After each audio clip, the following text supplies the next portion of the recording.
Good afternoon. I'd like to welcome Rory McIlroy to the Media Centre. Rory, I just wanted to ask you, 2019 has been extraordinary. You've had 7 top 10 finishes, a winner at the Players. What changed in your preparation or your demeanour that made that happen? Yeah, I don't know. Look, it's been a wonderful start to the season.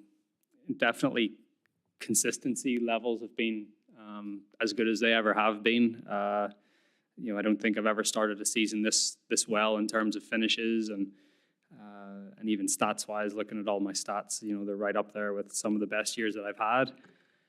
I think if anything, it's just focusing on the small things and not living and dying by results and not getting caught up in trying to play perfect golf. Sort of maybe a little more acceptance and a little bit of change in attitude, which I think has been one of the biggest keys to how I've played for the first few months of the year.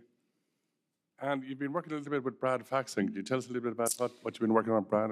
Yeah, so even this time last year, I'd already started working with Brad. So it's been just over a year. And, we do a little bit of work out on the course and on the greens. And I think one of the nice things I like about Brad is he's been a player, won 8 times on the PGA Tour.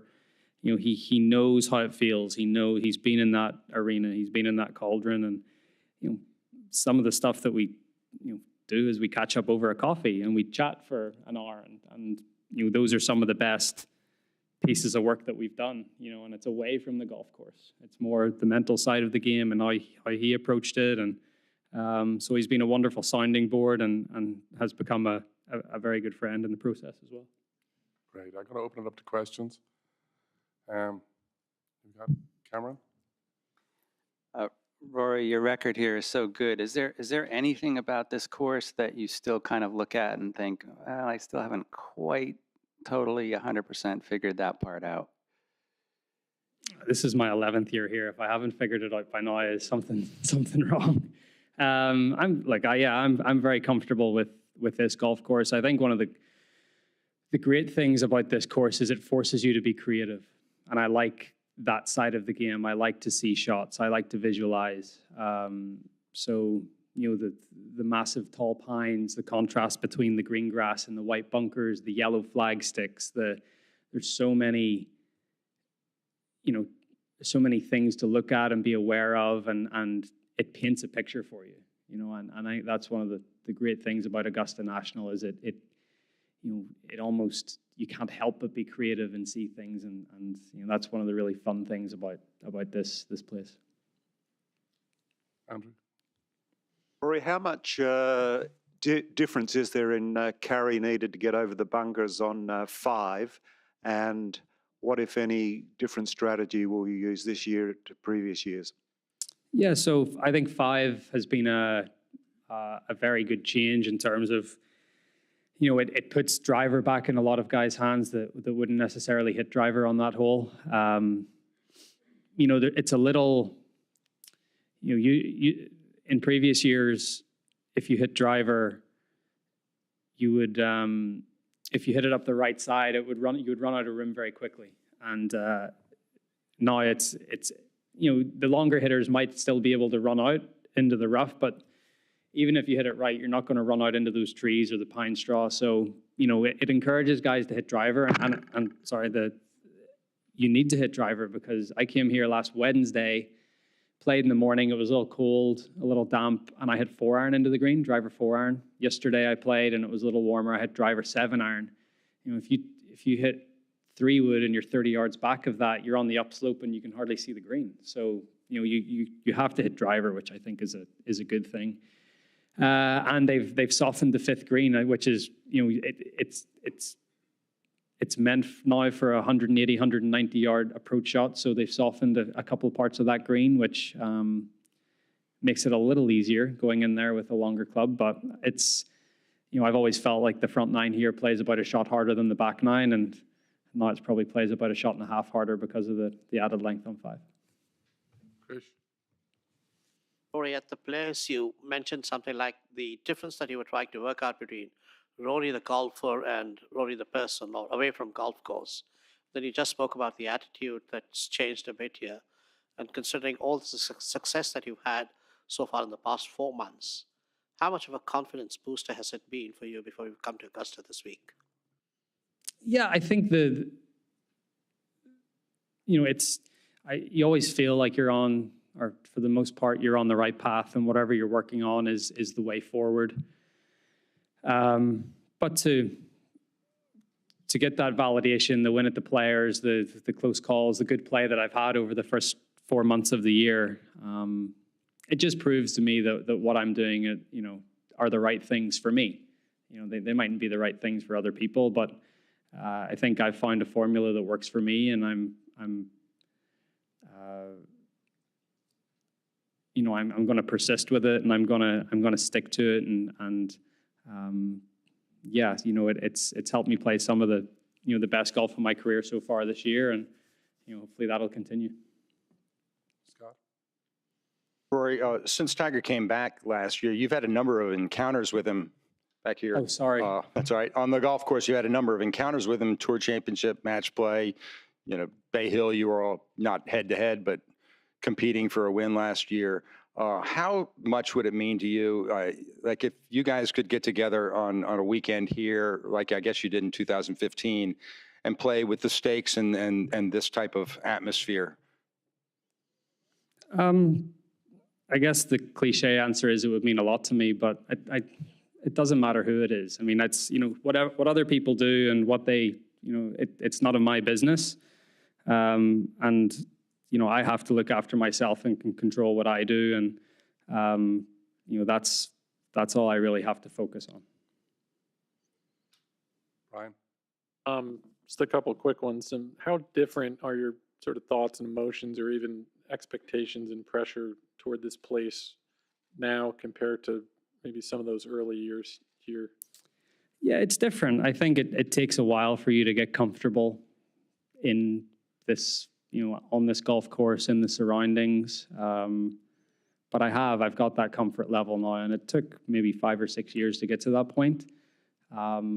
With the golf course, getting to know the members, getting to know the staff at the club, all of that goes into just being more comfortable. And I know I've played well enough, and I've shot enough good scores around here over the years that, if I can put my best effort forward, I'm going to have a good chance to do well here. So, but it's definitely different. My mindset is a little different in terms of,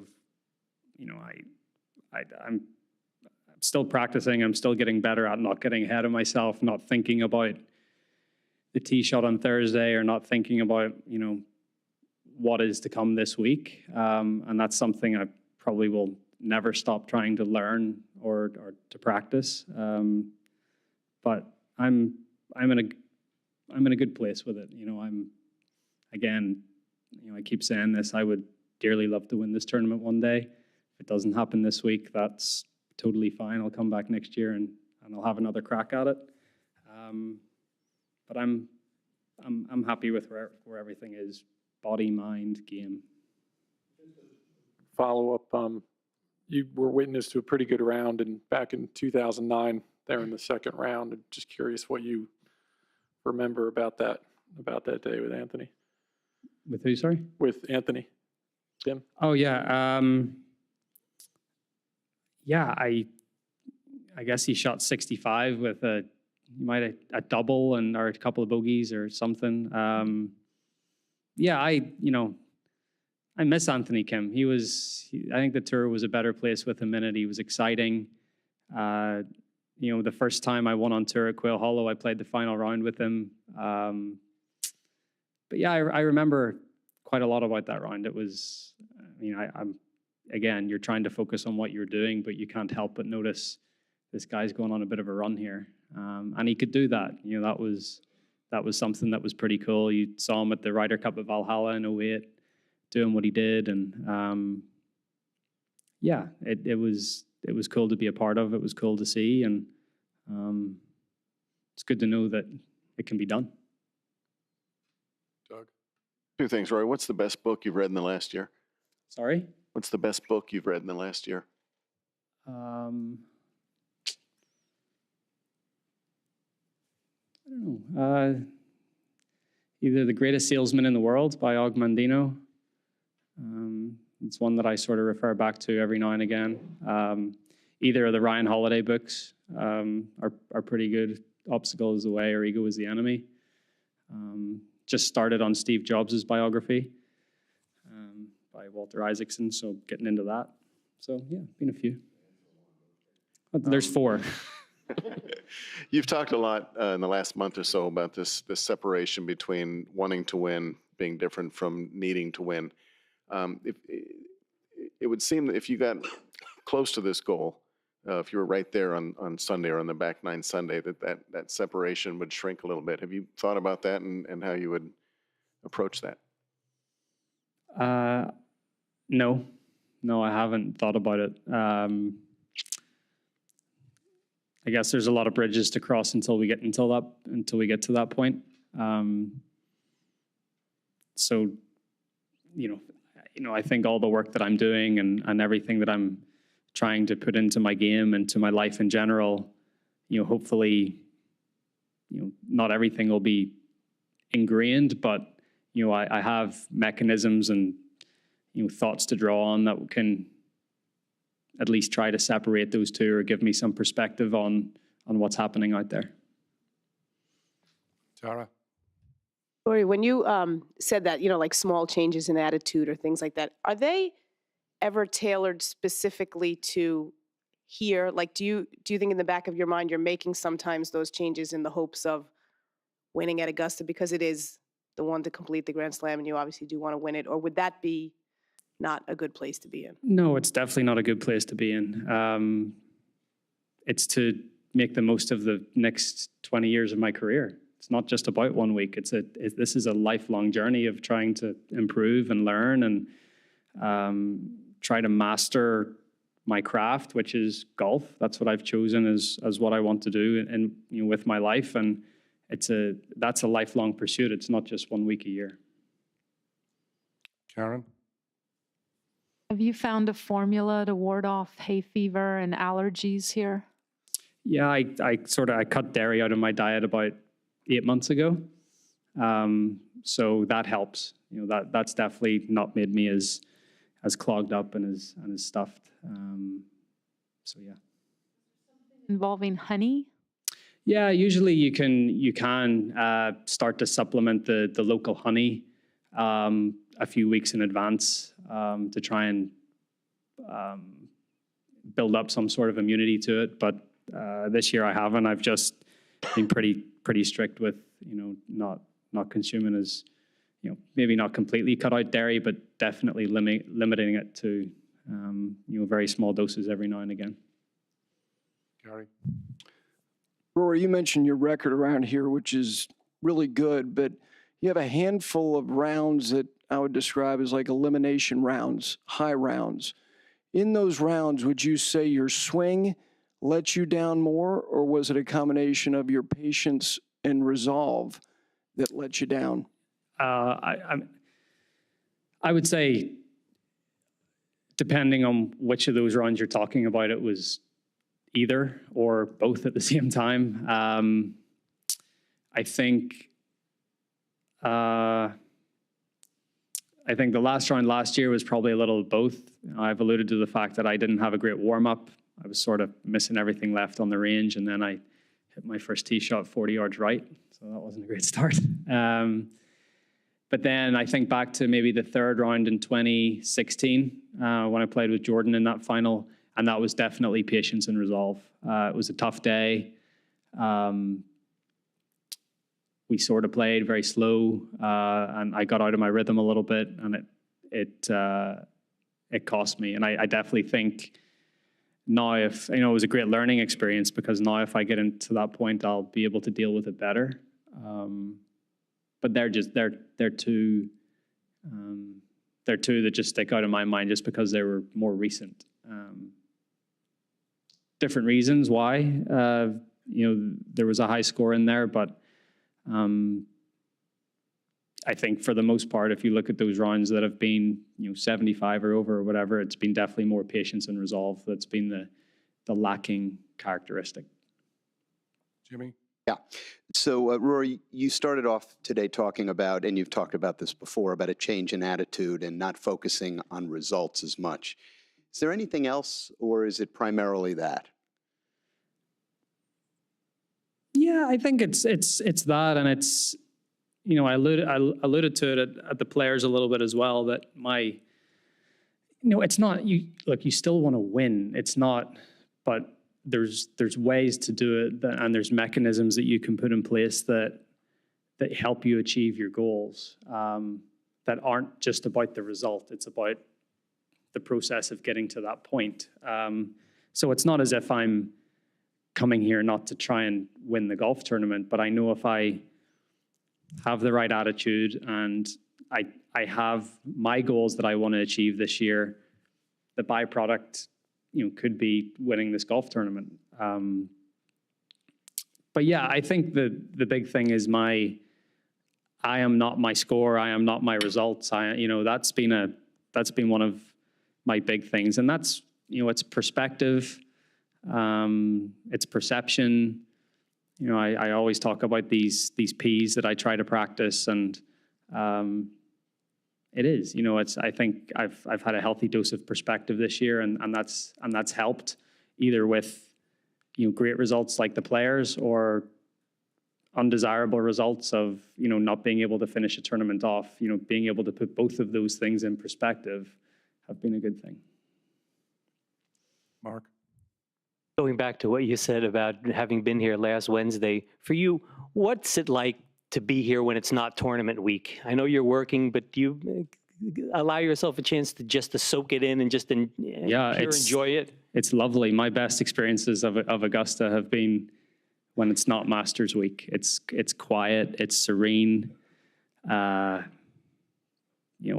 a very, there is a bit of, you could describe it as a spiritual place. I feel like when you get on the grounds at Augusta, when it's not Masters week, it's very similar to walking into an empty church, or, it's just got that aura, that feel. And it's a really nice place to be.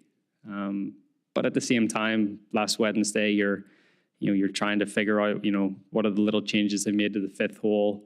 The putts are going to be different. There might be a new hole location over on that left side. So, it's a balance of being very grateful to be here in this place, but also, prepare to play the golf course the best you can. Todd? This path to kind of introspection, how did it start? I mean, did you have to decide to do it, or was it a time in your life? Did somebody tell you thought you should? How did you arrive at wanting to search more? Yeah, I guess I've dabbled in it over the years, and I've needed it from time to time, but I never fully immersed myself in it. Even last year, I dabbled with meditation. But until I found, and again, it's searching until you find what resonates with you. And, maybe what resonates with me isn't going to resonate with someone else, but I've found what I feel is the best path forward for me, and I've committed to it. And, it's still so early in the process. I mean, I'm only a few months into trying to get to a point where all the thoughts that I try to have and all the P's that I try to practice are natural and subconscious. And so, very early stages, but I just felt for me to live a healthier life and not just with my career, but away from the golf course as well. I just needed some of this. I needed some perspective, and I needed to separate the sort of two lives that I have. Jesse? Rory, I know your focus is on this week, but there was an event maybe a couple of years ago that I think you and Ricky Fowler were going to be a part of in the Detroit area, maybe with some celebrities involved. What do you remember about that event, why it fell through, and can you give us any insight as to were there any future events like this coming up on the heels of the match between Phil and Tiger? Yeah, so, I think with, that's sort of, if you look at other sports, you look at something like boxing, for example, where fighters own their own shows, they own their own promotional companies. It was sort of taking a little bit of a leaf out of that book. It was going to be, Ricky's a, partner with Quicken Loans, and they're obviously big in the Detroit area, and that was going to be a part of it. Yeah, and honestly, I don't know why it fell through or why it didn't happen. But you've seen, obviously the Tiger Phil match coming along. I guess Tiger's announced some other stuff he might be doing internationally as well in terms of some, a series of matches. I think if the demand is there and the desire is there for it from the fans, then it would be great to be a part of. But yeah, I can't really tell you any details of why it didn't happen or why it didn't fall through. Just one of those things. Kyle? This week is obviously very different in the way that we consume the tournament, not having phones out there, not having devices. Wonderful, isn't it? It's great. Yeah. How much as a player do you notice that among other players or even among the patrons? And is that a reprieve for you? Just how do you view that? Oh, I mean, playing a practice round yesterday, I said to Harry out there, how good is it people aren't looking at their phones? I mean, yes, there's people with cameras, but they don't constantly have their face in a device. Like, it's refreshing. And I think not other walks of life, but there's something to be said for that. And I think people can learn from that. Actually, a book I'm reading at the minute called Digital Minimalism by Cal Newport. And that goes into all of that and how devices there are obviously so many wonderful things about them, but if only used in the right way. So I think it's cool to see that and to see that Augusta has upheld that tradition. I think it's a great thing. Tim? Rory, the patience and resolve and the 3 Ps, where did you get those from? From a friend, a book, a sports psychologist, and how did you employ them? Yeah, books, a friend. Yeah, there's loads of people. I've had, obviously this isn't all me. I've had some help on the way. I started to use a facility down in Jupiter called CIHP, and the medical director there, Dr. Clayton Skaggs. We chat a lot, and he's with me this week a little bit, and yeah, that was it came from Brad Faxon. Brad has been going there for a couple of years, and then he recommended them to me. I was at a point last year where I didn't really have anyone specifically looking after my body, looking after my exercise, so he sort of said, why don't you go and see these guys and see if they can help? And that was the start of this journey. So yeah, there's been a few people along the way that have helped me over the past sort of 8 or 9 months, and it's been a fun start to it, and I'm looking forward to keeping going. Last 2 questions, Neil. Rory, you mentioned you dabbled in meditation. Is that something you're still doing? And if so, how will it sort of manifest itself this week? Yeah, nothing. I'm not going to go and live with the monks for a couple of months in Nepal, or it's not. But just to get your mind in the right place, to be able to focus and to center yourself. There's so many apps out there. Again, talking about devices, there's some great stuff out there. The Calm app, Headspace. There's a lot of great guided meditations out there, whether it's for trying to go to sleep or trying to concentrate or just get your head in the right place. It's 10 minutes a day. It's nothing, it's not as if I'm being consumed by it, but definitely something that has helped from time to time. Especially in situations where you need your mind to be right. I meditated for 20 minutes the morning that I went out on the Sunday morning of the Players. My routine now consists of meditation, juggling, mind training, doing all the stuff to get yourself in the right place. It was actually cool. I was watching the women's amateur here over the weekend, and I saw a few girls on the range juggling to warm up. So it's catching on. How many can you do? Joy, last. Through balls, like how many balls can I juggle? Just 3. My rookie. Last question, Joy. Rory, can I just ask you about the role that Harry has played, a very underplayed role, given all the success that you have had lately.